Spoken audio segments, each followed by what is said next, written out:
I'm Marcus Chen, 32, a software engineer who thought I'd found my forever with Sarah. After 3 years of marriage and trying for kids, she finally got pregnant. I was over the moon.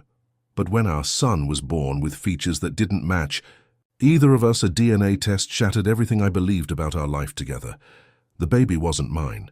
It was her ex-boyfriend's, the same ex she claimed to have cut ties with years ago. The betrayal cut so deep I could barely breathe. But what I did next would teach her that disappearing from someone's life can be the most powerful response of all. If you've ever felt the ground shift beneath your feet when trust is broken, you'll understand why sometimes the quietest revenge speaks the loudest. 5 years ago, I believed in fairy tales, not the kind with dragons and castles, but the modern version where two people meet at exactly the right moment and build something beautiful together. That's what I thought Sarah and I had. I met her at a tech conference in San Francisco. She was presenting on user experience design while I was there for the cybersecurity panels. During the lunch break, I found myself standing behind her in line at the coffee station. She was struggling with her laptop bag, conference materials, and trying to balance a cup of coffee that was clearly too full. "Need a hand?" I asked, reaching out to steady her cup before it could spill all over her presentation notes. She looked up with these warm brown eyes and the most genuine smile I'd ever seen. "My hero," she said with a laugh that wasn't mocking but grateful. "I'm Sarah, and apparently I haven't mastered the art of multitasking yet." "Marcus," I replied, helping her reorganize her materials. "And for what it's worth, I think multitasking is overrated. Better to do one thing really well." That conversation turned into coffee, which turned into dinner, which turned into a 3-hour walk through the city talking about everything from our careers to our dreams of traveling the world together. She told me about her small design consultancy, how she'd built it from nothing after college. I shared my passion for creating secure systems that protect people's digital lives. We discovered we both wanted the same things: a partnership built on trust, a home filled with laughter, and eventually a family to share it all with. The wedding photo from our ceremony 2 years later still sits in a box somewhere in storage now. In it, we're both glowing, surrounded by friends and family who believed in our love story as much as we did. Sarah's dress was simple but elegant, and she'd insisted on writing her own vows. I can still remember every word she spoke that day, about loyalty, trust, and building a life together that nothing could shake. "Marcus," she'd said, looking directly into my eyes while tears ran down her cheeks, "I promise to be your partner in everything, to choose you every single day, to be honest even when it's hard, and to protect what we're building here with everything I have." The irony of those words burns now, but then they felt like the most sacred promise anyone had ever made to me. During our first year of marriage, everything felt effortless. We bought a small house in a neighborhood we both loved, with a yard, perfect for the kids we planned to have. Sarah would work from her home office, while I commuted to my job at a cybersecurity firm downtown. Evenings were spent cooking together, planning weekend trips, and talking about our future family. She mentioned Derek occasionally in those early days, her college boyfriend who she'd dated for 2 years before they grew apart. According to Sarah, they'd ended things amicably when he moved across the country for work, and she'd moved on completely. Ancient history, she always called it when his name came up, usually dismissing any questions with a wave of her hand, and a change of subject. I trusted her completely. Why wouldn't I? She was my wife, my partner, the person I'd chosen to build a life with. Trust was the foundation of everything we had, or everything I thought we had. By our 2nd anniversary, we were ready to start our family. Sarah had always been clear about wanting children, and I couldn't wait to be a father. We had the house, stable careers, and most importantly, we had each other. What we didn't expect was how difficult the journey would become. The first few months of trying were exciting, full of hope and anticipation. Every month brought the possibility that this could be the one. Sarah would download pregnancy apps, we'd talk about baby names over dinner, and I'd catch her looking at nursery designs online. When her period came each month, we'd comfort each other and promise that next month would be different. After 6 months of trying naturally, Sarah suggested we see a fertility specialist. Dr. Rodriguez was kind but direct. She wanted to run tests on both of us to rule out any obvious issues. I remember sitting in that sterile office, holding Sarah's hand while we waited for results that would either reassure us or send us down a more complicated path. The medical records from those visits tell a story of two people desperately wanting the same thing. My tests came back normal. Excellent sperm count, good motility, no issues on my end. Sarah's initial tests showed some minor hormone imbalances, but nothing that couldn't be managed with medication and lifestyle changes. Many couples your age conceive within the first year of targeted intervention, Dr. Rodriguez explained, prescribing Sarah fertility medications and recommending we track her ovulation more precisely. Try not to put too much pressure on yourselves. Stress can be a significant factor, but stress was inevitable. The medications made Sarah irritable and emotional. Our spontaneous intimacy became scheduled around ovulation windows and hormone injections. Romance was replaced by clinical precision, temperature taking, timing, and constant analysis of every symptom. What I didn't recognize then were the other changes happening in Sarah during this time. She became more secretive with her phone, often taking calls in another room or stepping outside to talk to clients. She'd leave for appointments I wasn't invited to, claiming they were just routine follow-ups that didn't require both of us. Her mood swings, which I attributed to the fertility medications, seemed to intensify beyond what the doctor had warned us about. There were evenings when she'd come home late, claiming she'd been networking or meeting with potential clients. I'd find her in the bathroom talking quietly on the phone, and when I'd ask who it was, she'd say it was just work stress or her sister. The woman who used to share everything with me was building walls I couldn't understand. Maybe we should take a break from trying, I suggested one evening after a particularly emotional day. We could go on that trip to Ireland we'd been talking about. Just focus on us for a while. No, she said more sharply than I expected. I want this, Marcus. I want our family. We can't give up now. Her determination seemed almost desperate, but I interpreted it as the natural frustration of someone whose body wasn't cooperating with her dreams. I supported her completely, attending every appointment I was allowed to, listening to her fears and reassuring her that we'd get through this together. Looking back now, I realized that period of trying to conceive created the perfect cover for Sarah's deception. My focus was entirely on supporting her through what I believed was our shared struggle. Her secretive behavior, her emotional distance, her unexplained absences. I explained it all away as stress from our fertility journey. When she finally got pregnant after 18 months of trying, I was ecstatic. We both cried in that doctor's office, holding each other as Dr. Rodriguez smiled and congratulated us. I thought we'd finally made it through the hardest part.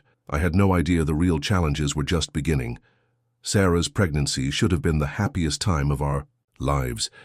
Instead, it became a period when the woman I married seemed to disappear entirely, replaced by someone I barely recognized. The changes were subtle at first, so subtle that I convinced myself they were normal pregnancy hormones and the natural anxiety of a first-time mother. The secretive phone calls that had started during our fertility treatments intensified. I'd walk into a room and find Sarah quickly ending conversations, her phone face down on the table within seconds.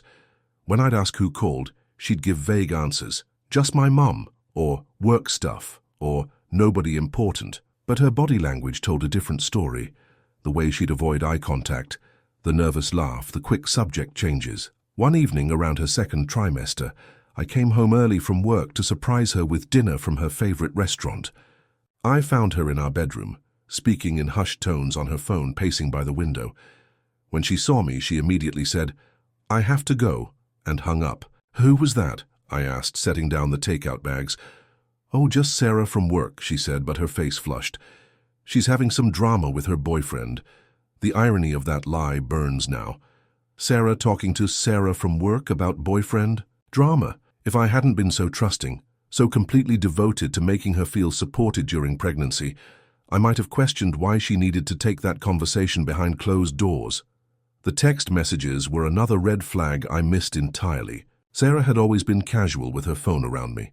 We'd used each other's devices interchangeably, shared passwords, had that complete transparency that comes with trust. But during her pregnancy, her phone became off limits. She'd keep it with her constantly, even taking it to the bathroom. The screen was always face down, and she'd changed her notification settings so no previews would show. One morning, her phone buzzed while she was in the shower. Without thinking, I glanced over and saw a text notification from Derek that simply said, "Can't wait to see you today." My stomach dropped. But when I mentioned it to Sarah later, She had a ready explanation. "Oh, that's Derek from my yoga class," she said without missing a beat. "He's also expecting his first baby, so we've been talking about the experience. Small world, right?" I wanted to believe her. God, how badly I wanted to believe her. So I did what loving husbands do. I trusted my wife. But that text message haunted me for weeks. Something about her explanation felt rehearsed, too convenient. The prenatal appointments became another source of tension. Sarah insisted on going to most of them alone, claiming she didn't want to burden me with taking time off work for routine checkups. When I did attend the important ones, the anatomy scan, the glucose testing, she seemed nervous, constantly checking her phone even in the doctor's office. "Is everything okay?" I asked during one appointment when she seemed particularly agitated. "Just work stress," she said. But Dr. Martinez looked concerned about her elevated heart rate and asked if she'd been experiencing unusual anxiety. Sarah's defensive reactions became more frequent and more intense. Simple questions about her day would trigger emotional outbursts. When I suggested we start preparing the nursery, she snapped that I was pressuring her. When I asked about her childbirth class preferences, she accused me of trying to control everything. "I just want to be involved," I said during one particularly heated exchange. "This is our baby, Sarah, our family." "I know that," she said, tears streaming down her face. "I'm sorry. I'm just scared and emotional and everything feels overwhelming." Those moments of vulnerability would always pull me back in. I'd hold her, reassure her, promise that we'd figure everything out together. I attributed her behavior to pregnancy hormones, first-time mother anxiety, and the natural stress of our lives changing so dramatically. The most telling sign was how she'd react when I mentioned wanting to share our pregnancy journey with friends and family. She discouraged social media posts, didn't want a baby shower, and seemed uncomfortable when people asked about our plans. At the time, I thought she was just private about the experience. Now I understand she was terrified of too much attention on our timeline and circumstances. Every red flag I missed, every lie I accepted, every strange behavior I rationalized, they're all preserved in those text message screenshots I'd eventually discover. Evidence of a double life I never imagined my wife was capable of living. The hospital bracelet from that day still sits in my desk drawer, a thin plastic band that marks the moment my entire world shifted on its axis. April 15th, 2023. The day I thought I became a father. Sarah's labor started at 3 in the morning. I'd been sleeping lightly for weeks, alert to every sound she made, ready to spring into action when the moment came. When she shook me awake, her face tight with pain, I felt that surge of excitement and terror that every expectant father experiences. "It's time," she whispered, gripping my hand during a contraction. The next 12 hours were a blur of activity. Timing contractions, driving to the hospital, walking the halls, breathing exercises we'd practiced in class. Through it all, Sarah seemed strangely distant. While I was completely focused on her and the baby, she appeared almost detached from the experience, as if she was going through the motions of something she'd already mentally prepared for in a way I wasn't part of. When the baby finally arrived, at 3:47 p.m., the delivery room erupted in the usual chaos of medical professionals doing their jobs. But in that first moment when the doctor lifted our son, and I got my first clear look at him, something cold settled in my chest. The baby was beautiful, healthy, perfect in every way that mattered, but he didn't look like either of us. His hair was dark auburn, almost red, while Sarah and I both had dark brown hair. His skin tone was different too, lighter than mine, with undertones that didn't match Sarah's olive complexion. Most jarring were his eyes, which even as a newborn had a distinctive grey-green color that seemed completely foreign. "He's perfect," Sarah said immediately, as if she'd been waiting for my reaction. "Don't you think he's perfect?" "Of course," I managed to say, because what else could I say in that moment? "He's beautiful." But as I held him for the first time, that nagging voice in my head grew louder. "Babies don't always look like their parents immediately," I told myself. "Genetics can be unpredictable. My grandmother had reddish hair. Maybe it was just a throwback gene." Sarah watched me constantly during those first hours, her eyes searching. My face for reactions I wasn't even aware I was having. When the nurses asked about family resemblance, a common conversation starter in maternity ward, Sarah quickly changed the subject or made vague comments about how newborns change so much in their first few weeks. "He has your hands," she said at one point, But when I looked down at the baby's tiny fingers, I couldn't see any resemblance at all. The pediatrician who examined him was professional but thorough. "Everything looks excellent," she announced. "Have you decided on a name?" We'd chosen Michael if it was a boy after my grandfather, but as I looked down at this child who was supposed to be my son, the name felt wrong somehow. Nothing felt right. "Michael," Sarah said firmly.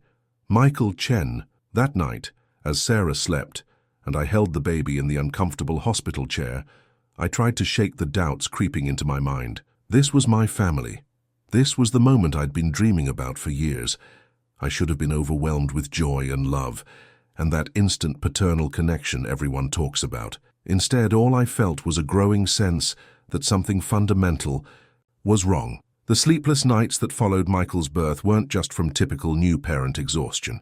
While Sarah seemed to settle into motherhood naturally, too naturally I realize now, I found myself lying awake, staring at the ceiling, wrestling with doubts I couldn't shake. Every time I looked at Michael, the questions multiplied. I'd studied genetics in college, understood enough about heredity to know that while babies can surprise you, certain combinations of features just didn't make statistical sense. Sarah's explanations became increasingly elaborate: distant relatives with red hair, recessive genes, the unpredictability of genetics. But her nervous energy when discussing Michael's appearance told a different story. After 2 weeks of internal torment, I made a decision that would change everything. I hired a private investigator. David Martinez came highly recommended from a colleague who'd used his services during a messy business partnership dissolution. He was discreet, thorough, and expensive. But what price do you put on the truth about your entire life? "I need to know if my wife is having an affair," I told him during our first meeting at a coffee shop downtown. The words felt foreign in my mouth, like I was speaking someone else's nightmare. "What's made you suspicious?" David asked, pulling out a small notebook. I explained the secretive behavior, the phone calls, the defensive reactions, and finally, reluctantly, my doubts about Michael's paternity. David listened without judgment, taking notes and asking clarifying questions about timelines, Sarah's routine, and the people in her life. "I'll need some basic information to get started," he said. "Her full name, workplace, known associates, vehicle information. And I should warn you, sometimes the truth isn't what we want to hear." "I need to know," I replied, "whatever it is." The investigation took 3 weeks.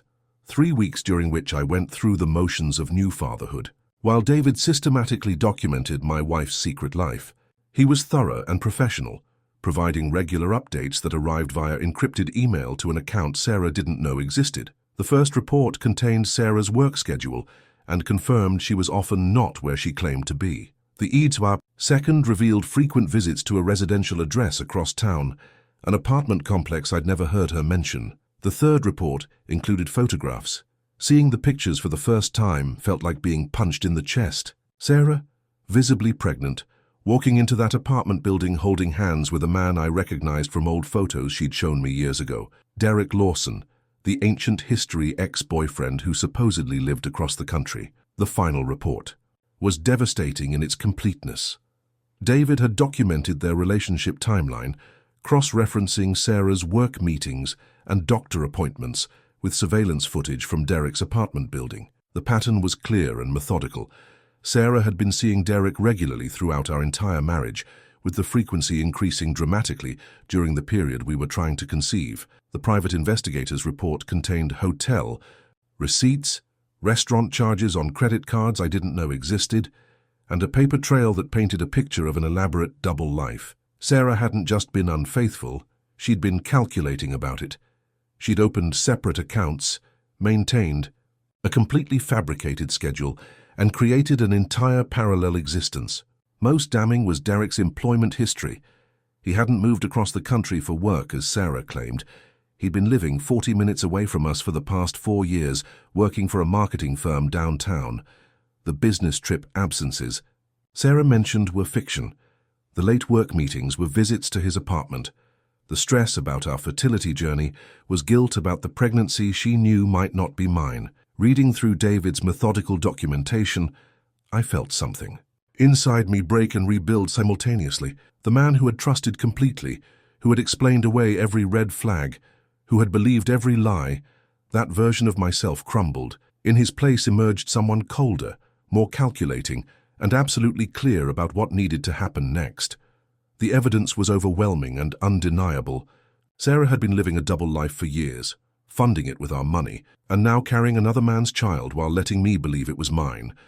Every tender moment of her pregnancy, every shared dream about our family, every promise about our future together had been built on systematic deception. I stored the report in a safety deposit box Sarah didn't know about and began planning my next move. The truth was finally clear. But confronting Sarah would have to wait until I had one more piece of evidence, scientific proof that would make denial impossible. The laboratory DNA report that would finally confirm my worst suspicions was surprisingly simple to obtain.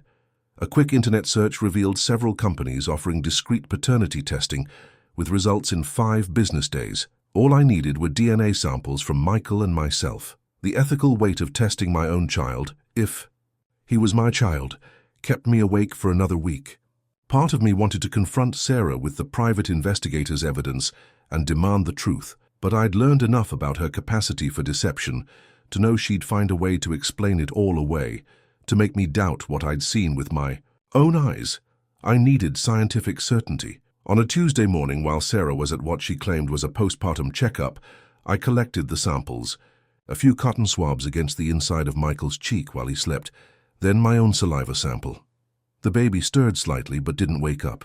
Even in that moment, looking down at his peaceful face, I felt torn between hope and dread. The package went out that afternoon via overnight mail to a lab in Colorado. I'd used my work address for delivery and paid with a credit card Sarah had never seen. Every precaution felt necessary now. I was learning to think like someone who couldn't trust the person closest to him. 5 days felt like 5 years. I went through the motions of work, of helping with nighttime feedings, of playing the role of devoted new father while my world hung in the balance. Sarah seemed increasingly nervous, asking strange questions about my mood and whether I was happy with our family. Of course I'm happy, I'd say, because what else could I say? Why would you ask that? You just seem distant lately, she'd reply, watching my face carefully. Like something's bothering you. If she only knew. The results arrived on a Friday. Afternoon, I opened the envelope in my car outside the office, hands shaking as I unfolded the official laboratory report. The language was clinical and precise, but the conclusion was brutally clear. Based on the DNA analysis, the tested man is excluded as the biological father of the tested child. The probability of paternity is 0%. 0%. Not unlikely, not uncertain, impossible. Michael was definitively not my biological son. I sat in that parking lot for 20 minutes, staring at the numbers that had just shattered the last illusion I'd been clinging to. The baby I'd been loving, the child whose future I'd been planning, the son whose college fund I'd already started. None of it was real. Sarah had looked me in the eye every day for months, watched me bond with another man's child, and said nothing. She'd let me believe I was a father while knowing the truth would destroy me. The grief was immediate and overwhelming, but underneath it was something harder and colder, absolute clarity about what I needed to do next. The man who had trusted blindly was gone forever. In his place was someone who understood that love without truth is just elaborate self-deception. I drove home to begin the most important conversation of my life. I waited until Michael was napping to confront Sarah. The recorded conversation that would serve as final evidence of her betrayal began at 2:17 p.m. on a Saturday afternoon that changed both our lives forever. Set my phone to record before walking into the living room where Sarah was folding baby clothes. A domestic scene that felt surreal given what I was about to destroy. She looked up with a smile that didn't quite reach her eyes. "We need to talk," I said, sitting across from her with the DNA results in my hand. "About what?" she asked, but her body language immediately shifted. The casual confidence disappeared, replaced by the hyper-alert tension of someone preparing for battle. About Michael's real father. The color drained from her face. "Marcus, what are you talking about?" "I'm talking about Derek Lawson. I'm talking about the affair you've been having throughout our entire marriage. I'm talking about the fact that the baby you let me believe was my son belongs to someone else." Sarah's first instinct was denial, exactly as I'd expected. "That's crazy. You're being paranoid.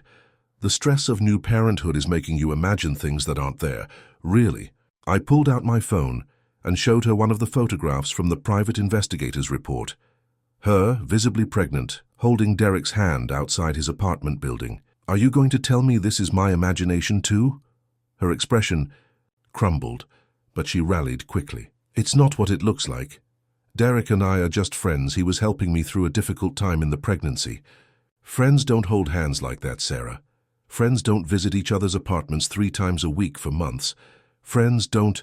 I stopped myself, pulling out the DNA test results instead. Here's what friends don't do. I handed her the laboratory report, watched her read the same words that had destroyed me a week earlier, saw the moment she realized her carefully constructed lies had finally collapsed.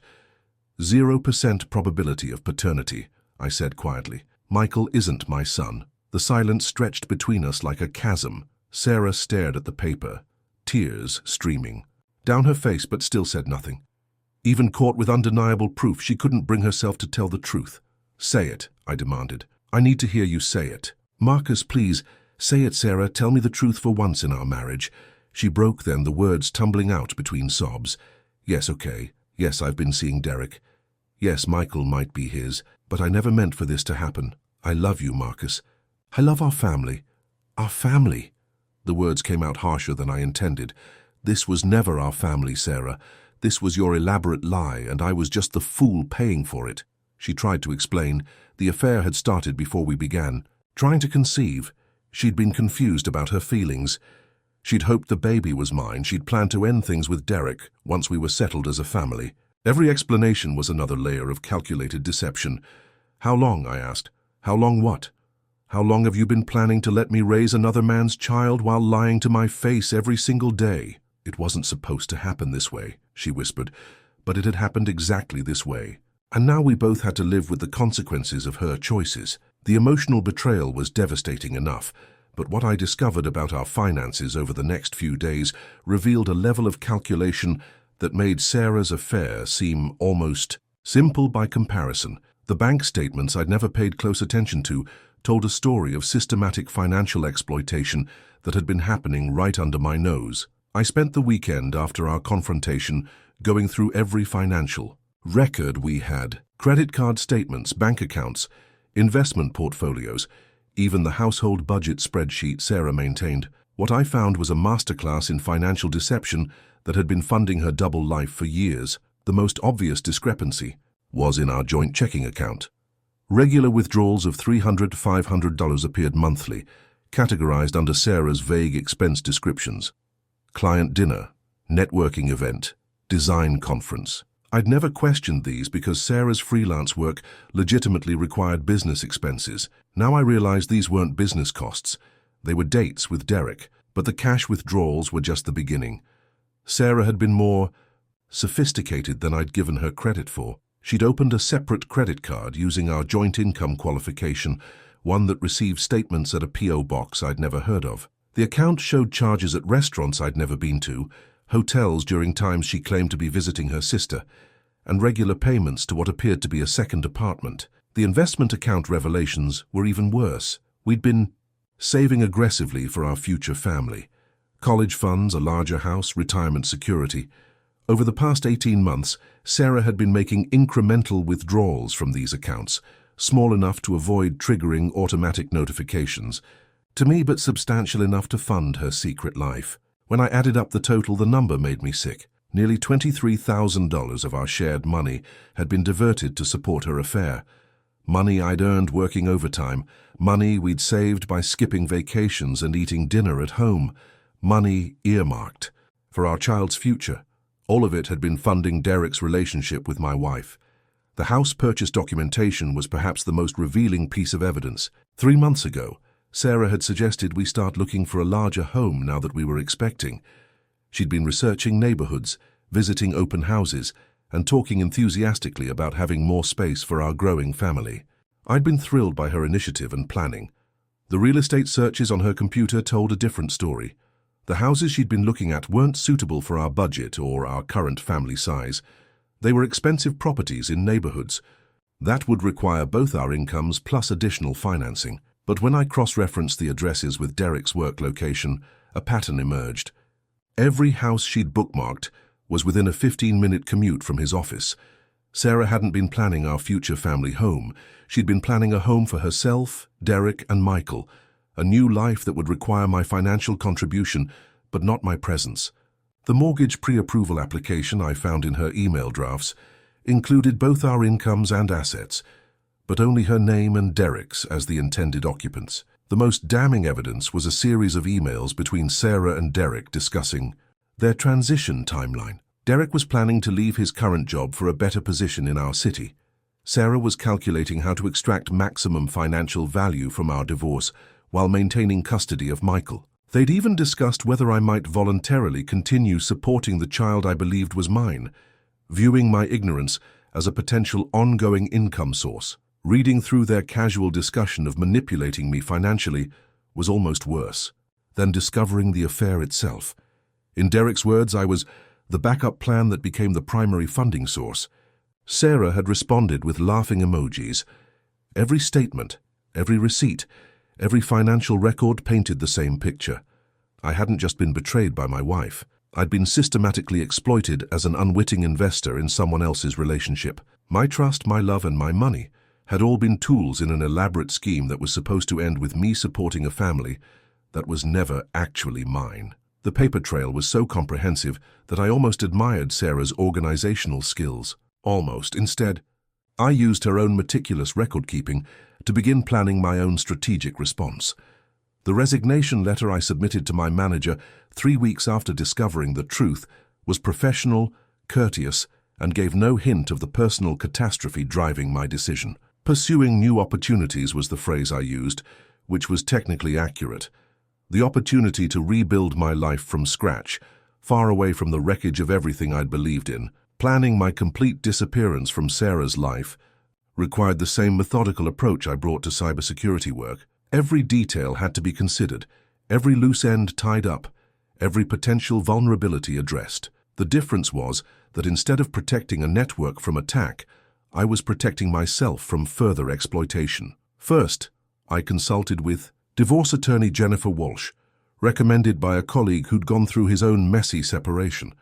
Jennifer was sharp, experienced, and importantly discreet. Our initial consultation lasted 2 hours as I laid out the evidence, the private investigator's report, the DNA test results, the recorded confession, and the financial documentation of Sarah's systematic theft. This is one of the most comprehensive cases of marital fraud I've seen, Jennifer said, reviewing the documents. Your wife isn't just guilty of adultery. She's committed financial fraud, identity theft, and potentially criminal deception. We can pursue both civil and criminal remedies. I don't want a prolonged battle, I told her. I want a clean break, with maximum protection for my assets and no ongoing obligations. Jennifer outlined a strategy that would achieve exactly that. Given the overwhelming evidence of Sarah's deception and the fact that Michael wasn't my biological child, I could pursue an annulment rather than a divorce.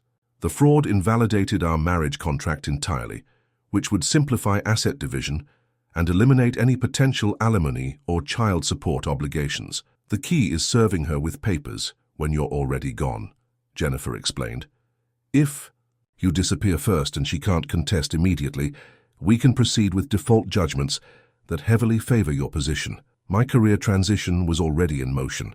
I'd been working remotely more frequently, ostensibly to help with the baby, which gave me cover to take calls with recruiters and attend video interviews. A cybersecurity firm in Austin had been courting me for months with increasingly attractive offers. When I finally accepted their proposal, the signing bonus alone would cover all my transition costs. The job came with a generous relocation package and the option to start within 30 days. Perfect timing for someone who needed to disappear.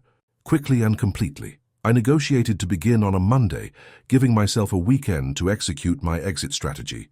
Securing my assets required surgical precision. I documented every account, every investment, every shared financial instrument Sarah had access to. Our joint accounts would be closed, with my portion transferred to new accounts at a different bank. The investment portfolios would be liquidated and moved. Even our shared credit cards would be cancelled and replaced with new accounts bearing only my name. The most important step was protecting my professional reputation and personal relationships. I drafted careful emails to close friends and family members, explaining that Sarah and I were separating due to irreconcilable differences and that I needed space to process everything privately. I asked them not to share my contact information with Sarah and promised to reach out when I was ready to reconnect. My new apartment lease in Austin was signed remotely, with the first month's rent and security deposit paid from a personal account Sarah didn't know existed. The moving company would arrive on Saturday morning to pack only my personal belongings, clothes, electronics, important documents, and a few sentimental items from my life before Sarah. Everything else, the furniture we'd chosen together, the wedding gifts, the baby items I'd assembled with such hope, would stay behind as evidence of the life I was leaving. Material possessions felt meaningless now. What mattered was freedom, dignity, and the opportunity to rebuild without the constant reminder of how completely I'd been deceived. By Thursday night, every piece was in place. Sarah had no idea that in less than 72 hours, I would vanish from her life as completely as her honesty had vanished from mine. The lease agreement for my new apartment in Austin represented more than just a place to live. It was a declaration of independence from the most elaborate lie I'd ever been told. Saturday morning, May 20th, I executed the plan I'd been perfecting for 3 weeks, moving through each step with the calm precision of someone who'd finally stopped being a victim. Sarah left at 9 a.m. for what she claimed was a baby wellness appointment with her mother. I knew from the private investigator's final report that her mother wasn't in town, and the appointment was actually another visit to Derek's apartment. The irony of her continued deception, even after being caught, would have been amusing if it weren't so pathetically predictable. The movers arrived at 9:30 a.m. sharp. I'd hired a small discreet company that specialized in rapid relocations. Apparently there's a surprising market for people who need to disappear quickly. They had strict instructions. Only items that were clearly mine, nothing that could be considered jointly owned, and everything had to be packed and loaded within 3 hours. Watching strangers efficiently dismantle the physical evidence of my life with Sarah was surprisingly therapeutic. My clothes, my computer equipment, my books, the photo albums from my life before her. These things had value because they represented who I was, independent of her lies. Everything else was just props in a performance. I was finally walking away. From the most difficult moment came when I packed the few items from my childhood that had made the journey through multiple moves. My grandfather's watch, photos of my parents, the engineering award from college that had started my career. These weren't just possessions, but anchors to my identity before Sarah had tried to rewrite it entirely. By 12:30 p.m., the apartment looked like a movie set after the main character had been written out of the script. My space was empty, but all the shared furniture, wedding gifts, and baby items remained exactly where they'd been. I wanted Sarah to walk into a home that looked almost normal, with just the crucial pieces missing. The final steps happened quickly. I closed our joint bank accounts and transferred my portion to the new accounts I'd established in Texas. The credit cards were cancelled. The utilities were transferred to Sarah's name only. Every financial connection between us was severed with surgical precision. The envelope I left on the kitchen table contained everything Sarah needed to understand her new reality. Divorce papers, citing fraud and requesting annulment, copies of all the evidence I'd gathered, a printout of the financial accounts I'd closed, and a brief note explaining that all future communication should go through my attorney. No anger, no accusations, no emotional manipulation, just the facts and the consequences. At 1:47 p.m., I loaded my car with the few personal items that hadn't gone with the movers and drove away from the house where I'd believed I was building a family. The rearview mirror showed a life I was leaving behind, but for the first time in months, the road ahead felt like it belonged to me. 3 hours later, I was checking into a hotel in Austin, ready to start over with nothing but the truth and my own integrity intact. The voicemail recordings Sarah left on my phone over the following weeks paint a picture of someone whose carefully constructed world had collapsed in a single afternoon. I saved every message, not out of cruelty, but as evidence of the person she truly was when her manipulations finally stopped working. The first call came at 4:23 p.m., just 3 hours after I'd driven away. Her voice was breathless, confused, trying to maintain the casual tone of someone who hadn't just discovered their life had imploded. "Hey Marcus, I'm home and, well, it looks like some of your stuff is missing. Did you move things around? Call me back, okay? I'm sure there's a simple explanation.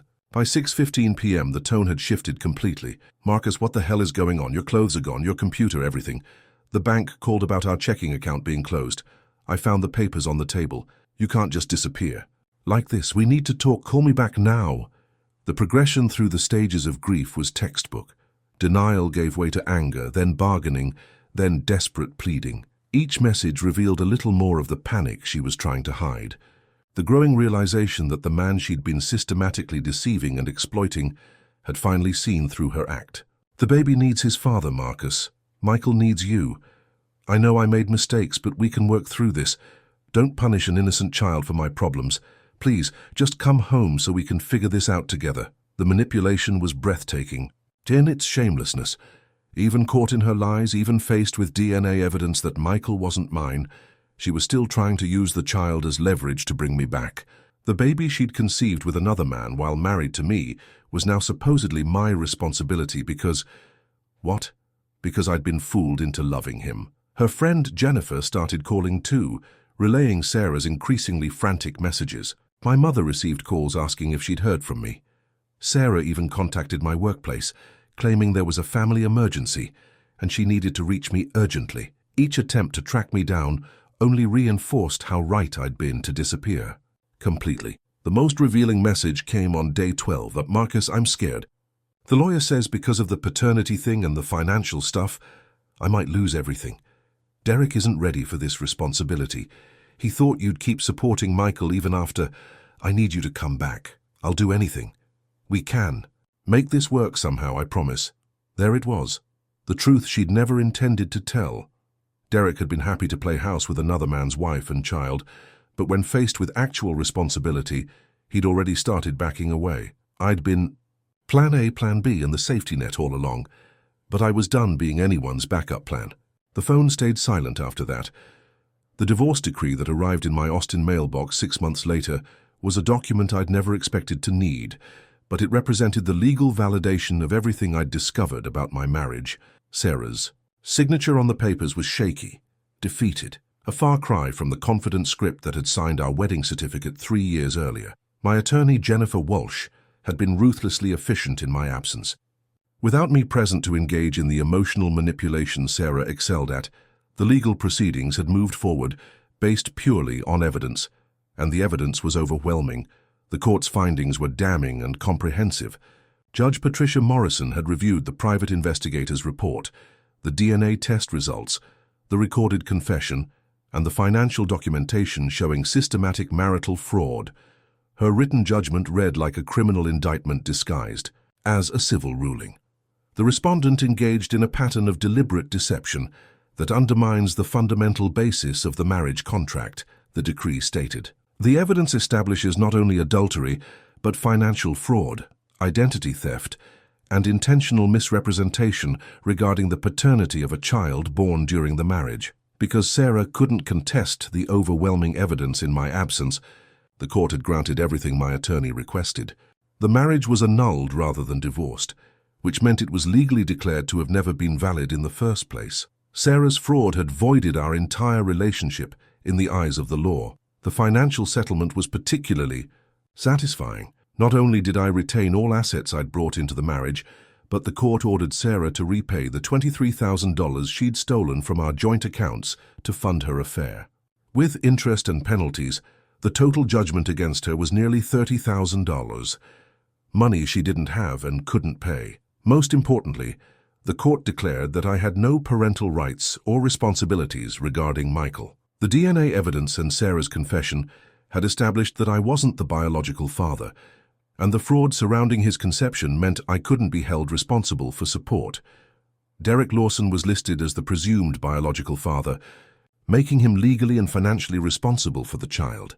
Jennifer's update calls kept me informed of Sarah's increasingly desperate situation. Without my income, she couldn't afford the house payments. The mortgage company had begun foreclosure proceedings after she missed 3 consecutive payments. Her freelance design business was struggling because her reputation in our shared professional circles had been destroyed by news of the scandal. She's tried to contest the paternity findings, Jennifer informed me during one of our monthly calls, but the DNA evidence is irrefutable, and her own recorded confession makes any legal challenge impossible. Her attorney basically told her she has no viable options. The most telling development was Derek's reaction to suddenly being legally responsible for his son. According to Jennifer's contacts in Sarah's legal circle, Derek had initially tried to deny paternity himself, demanding his own DNA test, despite years of knowing the child was likely his. When that test confirmed what everyone already knew, he'd immediately started looking for ways to minimize his financial obligations. The irony is beautiful, Jennifer noted with professional satisfaction. Sarah spent years manipulating you into supporting another man's child, and now that same man is trying to avoid supporting his own son. Sarah had filed for public assistance, claiming she was a single mother abandoned by her husband. But the court records of her fraud made those claims complicated. Social services were investigating whether her deception constituted welfare fraud, since she'd misrepresented her circumstances and the father's identity. Her attempts to contact me had stopped after the legal papers were finalized. Jennifer had made it clear that any further harassment would result in additional legal action, and Sarah finally seemed to understand that her manipulation tactics no longer had any power over me. The final irony came 6 months later, when Derek was arrested for failure to pay court-ordered child support. The man who'd been happy to father a child with someone else's wife had proven less enthusiastic about actually supporting that child financially. Sarah was truly on her own, the exact situation she'd tried so hard to avoid by maintaining her elaborate deception. Looking at the divorce decree from my new apartment, I felt no satisfaction in Sarah's struggles, but I felt tremendous relief in my freedom. The legal system had validated what I'd discovered through painful experience. Sometimes, the quietest response to betrayal is the most powerful one.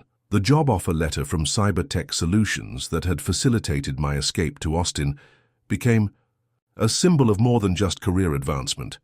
It represented the first honest document in my life after years of being surrounded by lies. 8 months after leaving Sarah, I was thriving in ways I hadn't thought possible during the darkest days of discovering her betrayal. Austin suited me perfectly. The city's energy was infectious, filled with people building new technologies and new lives. My colleagues at Cybertech had no knowledge of my past trauma, which allowed me to rebuild my professional identity around competence and integrity rather than the victim narrative that could have easily consumed me. The work itself was challenging and rewarding.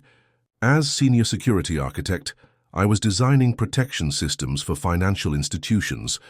Ironically, the same kind of safeguards I should have implemented in my personal life. My manager, Janet Rodriguez, had become a mentor who recognized my potential and pushed me toward increasingly complex projects. "You have an unusual perspective on vulnerability assessment," she told me during my 6-month review. "It's like you understand threats from the inside out." If she only knew how personal my education in deception had been. The signing bonus from Cybertech had allowed me to furnish my new apartment with furniture I'd chosen myself, creating a space that reflected my actual preferences rather than compromises with someone whose entire personality had been a facade. Clean lines, minimal, decoration, everything functional and honest. No hidden meanings, no secret agendas, just a home that belonged entirely to me. Therapy had been essential to my healing process. Dr. Martin Chen, no relation, just a fortunate coincidence that my therapist shared my last name, specialized in helping people recover from systematic deception and emotional abuse. Our weekly sessions helped me understand that what Sarah had done wasn't just infidelity, but a form of psychological manipulation that had gradually eroded my ability to trust my own perceptions. "You weren't naive," Dr. Chen explained during one particularly insightful session. "You were deliberately conditioned to ignore red flags by someone who was expertly manipulating your natural tendency to trust. That's not a character flaw. It's evidence of your fundamental decency." The healing process wasn't linear. Some days I felt strong and confident, grateful for my escape from a toxic situation. Other days I grieved not just for the marriage I'd lost, but for the man I'd been before. Someone who could love completely without reservation. Learning to trust again would be a long process, but I was committed to doing the work. Physical fitness became another avenue for rebuilding myself. The gym near my apartment offered early morning classes that fit my schedule and provided a community of people focused on improvement rather than deception. Building physical strength seemed to correlate with rebuilding emotional resilience. Every workout was a reminder that I was capable of more than I'd believed during those months of being systematically diminished. New friendships developed organically through work and activities.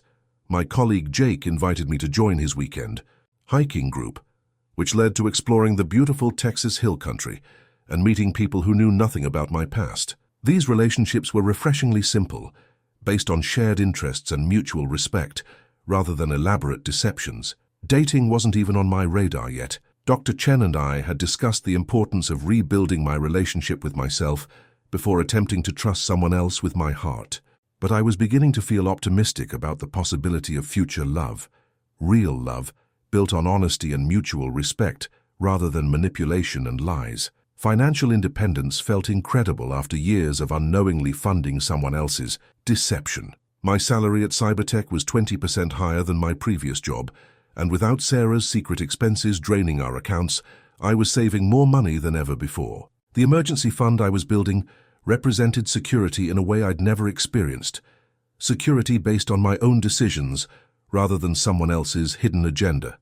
Most importantly, I was rediscovering who I was as an individual rather than half of a fraudulent partnership. The man who emerged from the wreckage of my marriage was stronger, wiser, and more discerning than the trusting husband Sarah had exploited. The social media screenshots my former friend Jessica sent me 6 months after my disappearance revealed how completely Sarah's reputation had crumbled in our old social circle. What started as whispered speculation had become open knowledge, and the woman who had seemed so charming and trustworthy to everyone was now viewed with suspicion and disgust. "Thought you should see this," Jessica wrote in her message. "Sarah's been trying to control the narrative, but the truth has a way of getting out." The screenshots showed a Facebook post where Sarah had attempted to paint herself as the victim of an unstable husband who'd abandoned his family during a mental health crisis. But the comments section told a different story. Friend after friend was calling out inconsistencies in her account, sharing their own observations about her suspicious behavior, and expressing support for me despite my absence. "Marcus was the most stable, loving person I knew," wrote Tom, "who'd been my best man. If he left, there's a damn good reason we don't know about yet." Rachel, Sarah's former college roommate, had been particularly devastating. "I always wondered about those work trips that seemed to coincide with Derek being in town. Now it all makes sense. Marcus deserved so much better." The most damaging revelation came from our former neighbor, Mrs. Patterson, who'd apparently been observing Sarah's comings and goings more carefully than anyone realized. Her comment was simple but devastating. That red-haired man was visiting during the day while Marcus was at work for over a year, sometimes with flowers. I thought it was strange but minded my own business. Reading through the thread, I watched our entire social network reassess every interaction they'd had with Sarah. People were remembering suspicious conversations, unexplained absences, and the way she'd deflected questions about our marriage. The unanimous conclusion was that I'd been systematically deceived, and Sarah's attempt to control the narrative had backfired spectacularly. Her professional reputation had suffered equally devastating damage. Our city's design community was small and tightly connected, and word of her deception had spread quickly through professional networks. 3 clients had terminated their contracts with her after the scandal broke, citing concerns about trustworthiness and integrity. Her business, which had been thriving when she was funding it with stolen money, was now struggling to survive. Derek's retreat from responsibility had become public knowledge as well. His own social media presence had virtually disappeared after child support enforcement proceedings became part of the public record. The man who'd been happy to play house with someone else's wife had proven to be exactly as unreliable as a partner as he'd been as a secret lover. The most telling screenshot was from Derek's own Facebook page before he'd locked it down. A post about crazy women who try to trap men with kids that Sarah had apparently seen and responded to with increasingly desperate comments. Their fairy tale romance had lasted exactly as long as it took for reality to set in. Sarah's isolation was complete. Her family, who'd initially rallied around her after my disappearance, had gradually distanced themselves as the truth emerged. Her sister stopped posting pictures with Sarah and Michael. Her mother's social media went silent about her daughter's situation entirely. The woman who'd built her entire life on deception and manipulation had discovered that those tactics only work as long as the truth stays hidden. Once exposed, she found herself facing exactly what she'd tried so hard to avoid, being completely alone with the consequences of her choices. I felt no satisfaction in her social exile, but I was grateful that the truth had emerged naturally without any input from me. Sometimes the best revenge really is living well and letting the truth speak for itself. The letter from Sarah arrived on a Tuesday morning, almost exactly 1 year after I'd disappeared from her life. My neighbor had accepted the certified mail delivery, and seeing the familiar handwriting on the envelope brought back a flood of emotions I thought I'd processed completely. The letter itself became a final artifact of a relationship that had been built entirely on lies. My first instinct was to throw it away unopened. Dr. Chen and I had discussed the possibility that Sarah might eventually attempt contact, and my therapist had been clear that I had no obligation to engage with someone who'd systematically manipulated me. But curiosity won out over caution, and I opened the envelope in the privacy of my apartment. The letter was 7 pages long, handwritten on expensive stationery that she probably couldn't afford anymore. Her usual confident script had been replaced by shakier handwriting that suggested emotional distress or financial stress or both. The tone was carefully crafted to evoke sympathy while attempting to rewrite the history of our relationship. "Marcus," it began, "I know I have no right to contact you after everything that happened, but I need you to understand that I never meant for things to go so wrong. I loved you. I still love you. And the last year has been the worst of my life." The letter went on to describe her current circumstances in detail that felt calculated to generate pity. Derek had completely abandoned her and Michael after the court ordered him to pay child support. She was working 3 part-time jobs to make ends meet. Her design business had failed entirely. She was living in a small apartment across town, struggling to provide for Michael while dealing with postpartum depression and the shame of everyone knowing what she'd done. "I understand why you had to leave," she wrote in the middle pages. "I understand that you felt betrayed and hurt, but Michael asks about his daddy sometimes, and I don't know what to tell him. He doesn't understand why the man who loved him for the first months of his life just disappeared." The manipulation was breathtaking in its shamelessness. Even now, even after everything that had been revealed, she was still trying to use a child who wasn't mine, as leverage to bring me back into her life. The baby she'd conceived with another man while married to me was now somehow my responsibility, because I'd been fooled into bonding with him. As I read through her promises to make things right, and her claims that we could rebuild our family, if I just gave her another chance, I realized something profound. I felt nothing. No anger, no hurt, no temptation to respond. The man who'd been devastated by her betrayal had healed completely, and the woman who'd once controlled my entire emotional world now seemed like a stranger, begging for attention from someone who'd moved on entirely. I finished reading the letter, folded it carefully, and placed it in the fireproof safe where I kept important documents. Not because it had value, but because it served as final proof of who Sarah really was. Someone who would use any tool, including an innocent child, to manipulate others into cleaning up the mess she'd made of her own life. The phone stayed silent. Some conversations aren't worth having. The therapy journal I'd been keeping at Dr. Chen's suggestion had grown thick with entries documenting my emotional journey from devastated victim to empowered survivor. Reading through the entries from my first year in Austin was like reviewing the case file of a completely different person. Someone broken, angry, and struggling to understand how he'd been so thoroughly deceived. The early entries were raw and painful. How did I miss so many signs? Was I really that naive, or was Sarah just that good at lying? I feel like I don't know anything about myself anymore. The handwriting in those first weeks was shaky, uncertain, the words of someone whose entire reality had been shattered. But as I flipped through the months of entries, I could see the gradual transformation taking place. The anger gave way to understanding. The self-blame evolved into self-compassion. The questions about what I'd done wrong became insights into what I'd learned about trust, boundaries, and the difference between love and manipulation. Trust isn't about being naive. I'd written 6 months in. Trust is about making yourself vulnerable to someone who's earned that privilege through consistent honesty and respect. Sarah never earned my trust. She exploited my natural tendency to give it freely. Dr. Chen had been instrumental in helping me understand the psychological patterns that had made me vulnerable to Sarah's manipulation. I wasn't weak or stupid. I was someone who'd approached marriage with integrity and assumed my partner was doing the same. The problem wasn't my capacity for trust, but Sarah's systematic abuse of that trust. Predators don't target weak people. Dr. Chen had explained during one of our sessions. They target good people. People with empathy, loyalty, and the ability to love deeply. Those aren't character flaws. They're your greatest strengths. Sarah didn't succeed because you were deficient.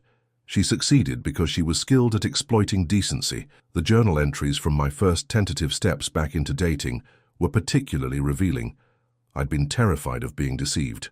Again, hyper-vigilant about red flags, almost paralyzed by the fear of repeating my mistakes. But gradually, I'd learned to differentiate between healthy caution and trauma-based anxiety. Met Amanda for coffee today, I'd written 8 months ago. She was 20 minutes late because of traffic and apologized profusely. Old me would have accepted any excuse without question. Current me appreciated that she texted updates and seemed genuinely sorry. There's a difference between being understanding and being a pushover. The most powerful entries were the ones where I'd begun to feel grateful for the experience, as painful as it had been. Sarah's betrayal had forced me to develop skills I'd never needed before. The ability to trust my instincts, the courage to walk away from relationships that didn't serve me, and the wisdom to distinguish between love and manipulation. I'm stronger now than I was before Sarah, I'd written just last month. Not because I'm harder or more cynical, but because I know my own worth. I know what I will and won't accept. I know the difference between someone who chooses me and someone who uses me. The journal also documented my professional growth, my new friendships, my physical fitness goals, and my financial independence. Every area of my life had improved since removing Sarah's influence, which said everything about the toxic nature of our relationship.